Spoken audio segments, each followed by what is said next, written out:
ঈদুল আজহাকে সামনে রেখে বীর মুক্তিযোদ্ধাদের জন্য সুখবর এসেছে। তার আগে অবশ্যই আপনারা আমাদের থিম ASMR চ্যানেলটি সাবস্ক্রাইব করবেন। বিস্তারিত রয়েছে। দেশের অধিকাংশ বীর মুক্তিযোদ্ধা ইতিমধ্যে মে মাসের মাসিক সম্মানী ভাতা এবং ঈদ বোনাসের টাকা পেয়ে গেছেন।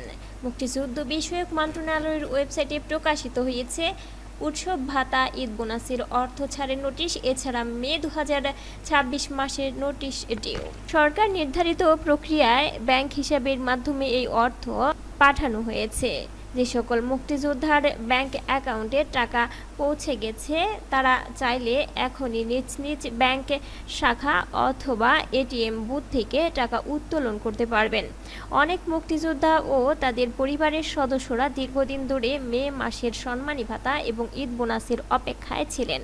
অবশেষে সেই প্রতীক্ষার অবসান হয়েছে। বিভিন্ন জেলা উপজেলা থেকে খবর পাওয়া যাচ্ছে যে অধিকাংশ মুক্তিযোদ্ধার অ্যাকাউন্টে ইতিমধ্যে টাকা জমা হয়েছে। এতে বীর মুক্তিযোদ্ধাদের মাঝে স্বস্তি ও আনন্দ বিরাজ করছে। বিশেষ করে ঈদের আগে এই অর্থ পাওয়ায় পরিবার নিয়ে ঈদের প্রস্তুতি নিতে সুবিধা হবে বলে অনেকে জানিয়েছে। তবে এখনও কিছু মুক্তিযোদ্ধা আছেন যারা ব্যাংকে টাকা পাননি। এ বিষয়ে সংশ্লিষ্ট কর্মকর্তারা জানিয়েছে, ব্যাংকিং প্রক্রিয়ার কারণে কিছু ক্ষেত্রে টাকা পৌঁছাতে সামান্য সময় লাগতে পারে। তাই যারা এখনও ঈদ বোনাস বা মে মাসের ভাতা পাননি তারা দুশ্চিন্তা না করে ধৈর্য ধরে অপেক্ষা করার পরামর্শ দেওয়া হয়েছে।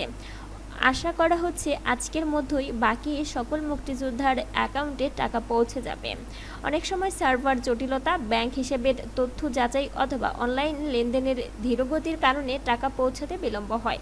কিন্তু সংশ্লিষ্ট দপ্তর থেকে জানানো হয়েছে যে সকল অনুমোদিত মুক্তিযোদ্ধার জন্য বরাদ্দকৃত অর্থ ইতিমধ্যে ছাড় করা হয়েছে এবং ধাপে ধাপে সবার অ্যাকাউন্টে পাঠানো হচ্ছে। তাই কেউ আতঙ্কিত হবার কোনো কারণ নেই। যে সব মুক্তিযোদ্ধা এখনও ব্যাংকে গিয়ে টাকা চেক করেননি তারা আজ অথবা আগামীকাল ব্যাংকে যোগাযোগ করে ব্যালেন্স যাচাই করতে পারবেন। অনেক ক্ষেত্রে মোবাইল ব্যাংকিং SMS দেরিতে আসে, তাই ব্যাংকে সরাসরি যোগাযোগ করলে দ্রুত নিশ্চিত হওয়া সম্ভব হবে। বীর মুক্তিযোদ্ধাদের প্রতি সম্মান ও কৃতজ্ঞতা জানিয়ে সরকার নিয়মিতভাবে মাসিক সম্মানী ভাতা প্রদান করে আসছে। পাশাপাশি ঈদের সময় অতিরিক্ত বোনাস দেওয়ায় মুক্তিযোদ্ধারা আরও খুশি হয়েছে। দেশের জন্য জীবন বাজি রেখে যুদ্ধ করা এই সৌর্য সন্তানদের মুখে হাসি ফোটানো সরকারের অন্যতম লক্ষ্য বলে সংশ্লিষ্টরা জানিয়েছে। সর্বশেষে বলা যায়, যারা ইতোমধ্যে মে মাসে সম্মানী ভাতা ও ঈদ বোনাস পেয়েছেন তারা সুবিধামতো সময়ে ব্যাংক থেকে টাকা উত্তোলন করতে পারবেন। আর যারা এখনও পাননি তারা একটু ধৈর্য ধরে অপেক্ষা করুন। আশা করা হচ্ছে আজকের মধ্যে আপনার অ্যাকাউন্টেও টাকা পৌঁছে যাবে। সুপ্রিয় বন্ধুরা, এ ছিল আমাদের থিম ASMR চ্যানেলের এই মুহূর্তের ব্রেকিং খবর। আরও আপডেট পেতে আমাদের চ্যানেলটি সাবস্ক্রাইব করবেন।